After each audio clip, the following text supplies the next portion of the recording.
27వ అధ్యాయము. శుక్లాంబరధరం విష్ణుం శశివర్ణం చతుర్భుజం ప్రసన్నవదనం ధ్యాయే సర్వవిఘ్నోపశాంతయే. సులక్షణ మహారాజు కథ.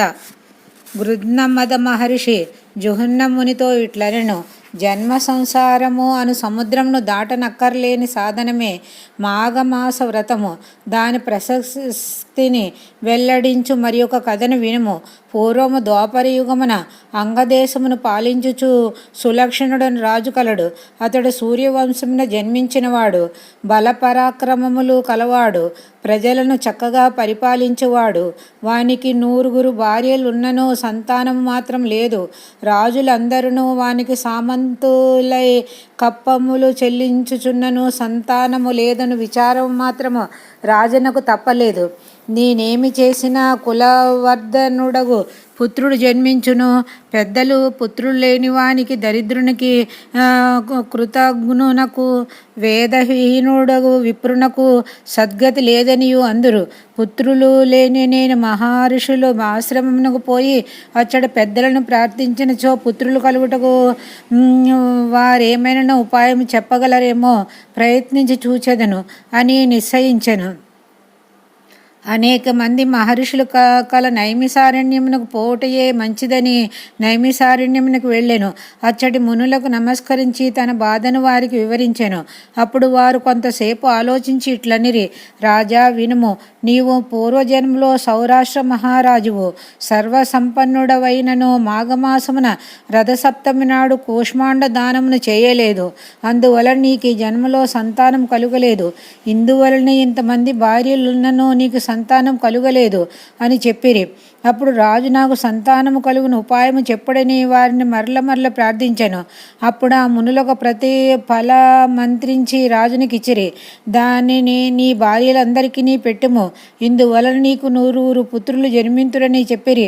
సులక్షణ మహారాజు సంతోషంతో మునులకు నమస్కరించి కృతజ్ఞతను వెల్లడించి ఇంటికి వచ్చెను. రాణులు సంతోషంతో వానికి ఎదురుకు వెళ్ళిరి. ప్రజలు సంతోషంతో స్వాగతముని చెప్పిరి. అలసి ఇంటికి వచ్చిన రాజు ఆ ఫలమును శయ్యగృహము నుంచెను. స్నానము మున్నగునవి చేయవలనని లోనికి వెళ్ళెను. ఆ రాజు చిన్న భార్య ఆ ఫలము దొంగలించి తానొక్కతే ఆ ఫలము తినెను. మహారాజు తిరిగి వచ్చి చూడగా ఆ ఫలము లేదు. సేవకులను రాణులను తర్కించి అడుగగా వారు తమకు తెలియదనిరి. తుదకు చిన్న భార్య తాను చేసిన పనిని చెప్పాను. ఆ కొన్నాళ్లకు గర్భవతి అయ్యాను. మహారాజుల మునుల మాట ఫలించినది కదా అని సంతుష్టుడయ్యాను. చిన్న భార్య ఇట్లు గర్భవతి అగుట మిగిలిన భార్యలకు ఇష్టం లేదు. ఆమె గర్భము పోవుటకే వారు ఎన్నయో ప్రయత్నములు చేసిరి. కానీ దైవబలమున అవన్నీను వ్యర్థములయ్యను. కానీ వారు చేసిన ప్రయత్నం వలన గర్భపాతమునకిచ్చిన మందుల వలన చిన్న భార్యమతి చెడెను. ఎవరికీ తెలియకుండా అడవిలోకి పారిపోయాను. ప్రయాణపు బడులకు ఆమెకు అలసెను. ఒక పుత్రుని కని ఎడలు తెలియకపడి ఉండెను. గుహలో ఉన్న పులిరాజు చిన్న భార్యను ఒడలు తెలియక పడి ఉన్న బాలింతను ఈడ్చుకుని పోయి భక్షించెను. అప్పుడే పుట్టిన బిడ్డ రక్తపు ముద్దగా నుండి దుఃఖించుచుండగా హంసల గుంపు వచ్చి రెక్కలను చాపి ఎండ మున్నగు వాని బాధ ఆ శిశువునకు లేకుండా చేసినవి. తేనె పండ్ల గుజ్జు మున్నగు వారిని బాలునకు పెట్టి ఆ పక్షులు వారిని రక్షించినవి. బాలుడును పక్షుల పెంపకమును అలవాటు పడి అచ్చటినే తిరుగుచుండెను. అచ్చటి సరస్తీరమున అతడాడు కొనుచుండగా హంసలు నదిలో విహరించుచుండెడివి. ఒకనాడు పవిత్ర దినమగుడిచే సమీప గ్రామముల వారు సకుటుంబంగా ఆ సరస్సునందు స్నానమాడ వచ్చిరి. అట్లు వచ్చిన వారిలో 2 భార్యలుండి సంతానము లేని గృహస్థుడొకడు వారితో పాటు స్నానమునకు వచ్చెను. అచ్చడు తిరుగాడుచున్న బాలులను ముచ్చటపడి ఇంటిని కొనిపోయాను. ఆ బాలుడు ఎవరి సంతానము? ఇట్లడవిలో ఎలా విడువడెను అని ఎంత ఆలోచించినను వానికి సమాధానం దొరకలేదు. వనమున జలమున గర్భమున ఎచ్చటనున్న వానినైనను రక్షించి పాలించువాడు శ్రీమన్నారాయణమూర్తియే కదా. ఆయనయే నాకు ఈ బాలుని ఇట్లు చూపించినాడని తలిచెను. బాలుని ఇంటికి కొనిపోయాను. సవతులైన వాని భార్యలు ఇద్దరును ఆ బాలుని తానే రక్షింపవలేను. అతడితో ఒక్కొక్క దానికే కుమారుడిని తలచి వారిలో వారు వివాదపడ్రి. అతడు ఆ బాలుడు 2 సంవత్సరములు పెరిగెను. బాలుని విషయమున సవతులు వివాదము పెరిగెను. ఆ కుమారుడిని పరస్పరము కలహించుకుని నేనే పోషింపవలేనని జగడమాడుకునిరి. చివరకు పెద్ద భార్య ఎవరికీ తెలియకుండా ఆ బాలుడిని అడవిలో విడిచి వచ్చెను. తరువాత ఇంటికి వచ్చిన గృహస్థుడు ఎంత వెతికినను బాలుడు కనిపించలేదు. అడవిలో విడువబడిన బాలుడు ఏడ్చుచూ ఇంటివలేనున్న తులసి పాద వద్దకు వెళ్ళెను. అతడు కూర్చుండెను, పడుకొనెను. తులసి స్పర్శ వలన ఆ బాలునకు ఆ వనమున ఎట్టి ఆపదయు రాలేదు. శ్రీహరియు అనుగ్రహము వానికి రాత్రి గడిచినది. ఎవ్వరునూ లేని ఆ బాలుడు ఏడ్చుడు తప్ప మరేమీ చేయగలడు. వాని దైన్యము నిస్సహాయత ఆ అడవిలో నుండి పశుపక్షాదుల్లోని జీవలక్షణమునకు పిలుపైనది. అడవిలో గల ప్రాణులు, మృగములు, పక్షులు అతడికి వచ్చినవి.